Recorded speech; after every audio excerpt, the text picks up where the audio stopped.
ಇನ್ನು ವಿಶೇಷವಾಗಿ ನಮ್ಮ ಮುದಗಲ್ ಐತಿಹಾಸಿಕ ಪ್ರಸಿದ್ಧ ಬಾಗಲಕೋಟೆ, ಬೆಳಗಾಂ, ಗುಲ್ಬರ್ಗ, ಯಾದಗಿರಿ, ಬೀದರ್ ಕಡೆಯಿಂದ, ಮಹಾರಾಷ್ಟ್ರದ ಕಡೆಯಿಂದ ಈ ಮೊಹರಂ ಹಬ್ಬದ ಆಚರಣೆ ಸಲುವಾಗಿ ಈಗಾಗಲೇ ನಿನ್ನೆ ದಿನಾಂಕ 17/6/26ರಂದು ಈ ಪ್ರಥಮ ಪೂಜೆ ಗುದ್ದಲಿ ಪೂಜೆಯನ್ನು ಮಾಡಿಬಿಟ್ಟು ಅಲಾಯಿ ಕುಣಿ ತೆಗಿತಕ್ಕಂಥ ಒಂದು ಕಾರ್ಯಕ್ರಮ ಆಗಿದೆ.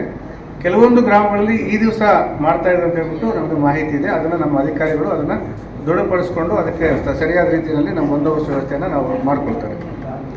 ಆನಂತರ ದಿನಾಂಕ 21/6/26ರಂದು ಅಂದರೆ ಭಾನುವಾರ ದಿವಸ ಆಯಾ ಅಲಾಯಿ ಕುಣಿ ಹತ್ರ ಇರತಕ್ಕಂತಹ ದರ್ಗಾಗಳಲ್ಲಿ ದೇವರನ್ನು ಪ್ರತಿಷ್ಠಾಪನೆ ಮಾಡ್ತಕ್ಕಂಥ ಮೊಹರಂ ದೇವರನ್ನು ಪ್ರತಿಷ್ಠಾಪನೆ ಮಾಡ್ತಕ್ಕಂಥ ಕಾರ್ಯ ಜರುಗುತ್ತೆ.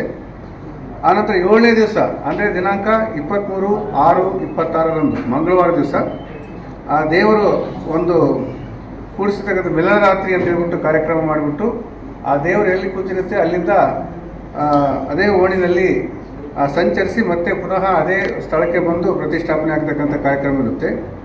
ಆನಂತರ ದಿನಾಂಕ 25/6/26ರಂದು ಅಂದರೆ ಗುರುವಾರ ದಿವಸ ಕತ್ತಲ್ ರಾತ್ರಿ ಇರುತ್ತೆ. ಅಲಾಯಿ ಕುಣಿಯಲ್ಲಿ ಅಗ್ನಿ ಜ್ವಾಲೆಯನ್ನು ಬೆಂಕಿಯನ್ನು ದಹಿಸಿಬಿಟ್ಟು ಆ ಬೆಂಕಿ ಪೂರ್ತಿ ನಂದಿನ ನಂತರ ಆ ಕೆಂಡಗಳ ಮೇಲೆ ಆ ದೇವರನ್ನು ಇಟ್ಕೊಂಡು ಆ ಕೆಂಡ ತುಳಿತಕ್ಕಂತಹ ಒಂದು ಕಾರ್ಯಕ್ರಮ ಆ ದಿವಸ ರಾತ್ರಿ ಬೆಳಗಿನ ಜಾವ 4 ಗಂಟೆಯಿಂದ 6 ಗಂಟೆ ಮಧ್ಯೆ ನಡೆಯುತ್ತೆ. ಅದಾದ ನಂತರ ಮತ್ತೆ ದೇವರ ಮುಲಾಖತ್ ಕಾರ್ಯಕ್ರಮ ಇರುತ್ತೆ. ಈ ಹಿಂದೆ ರಾಯಚೂರು ಜಿಲ್ಲೆಯಲ್ಲಿ ಮೊಹರಂ ಹಬ್ಬವನ್ನು ಆಚರಣೆ ಮಾಡ್ತಕ್ಕಂಥ ಸಂದರ್ಭದಲ್ಲಿ ಅಥವಾ ಮೊಹರಂ ಹಬ್ಬ ಹಿಂದೆ ಮುಂದೆ ಕೆಲವೊಂದು ವಿಚಾರಗಳಲ್ಲಿ ಗಲಾಟೆ ಗದ್ದಲಾಗಿದ್ದಕ್ಕೋಸ್ಕರ ನಮ್ಮ SP ಸಾಹೇಬರ ಒಂದು ಪ್ರಸ್ತಾವನೆ ಮೇರೆಗೆ ಮಾನ್ಯ ಜಿಲ್ಲಾಧಿಕಾರಿಗಳು ಒಟ್ಟು 29 ಗ್ರಾಮಗಳಲ್ಲಿ ಮೊಹರಂ ಹಬ್ಬವನ್ನು ನಿಷೇಧ ಮಾಡಿ ಆದೇಶ ಹೊರಡಿಸಿರ್ತಾರೆ.